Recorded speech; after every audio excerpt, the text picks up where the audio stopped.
ডালটা গরম করে রান্না কি হয়েছে গো আজকে?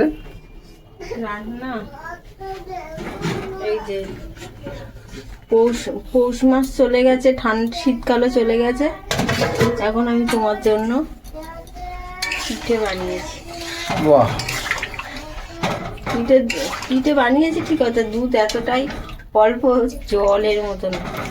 বাবার যে দুধ নেওয়া হয় ওই দুধে? না না, তাহলে ওই 10 টাকার যে দুধের যে প্যাকেট কিনে, 10 টাকার যে প্যাকেট পাওয়া যায় না, হ্যাঁ। গুঁড়ো দুধ, ওই দুধ। বাবা, এই কি এমন হয়েছে? ফ্যান ফ্যানের মতন হয়ে গেছে। ওই যা হচ্ছে তাই। সারা শীতে পিঠে করে খাওয়াতে পারিনি, এখন পিঠে করে খাওয়াই। আর নারকেল কোথায় ছিল? নারকেল একটা ঘরে মা এনে রেখেছিল।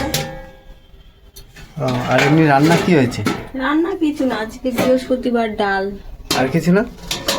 আর এই সোয়াবিনের তরকারি, শুধু এই? আর আলু সিদ্ধ দেওয়া, টমেটো সিদ্ধ দেওয়া আছে আছে, সব আছে দাও। হাঁড়ির ভেতরে। ও, আর ওটাই কি?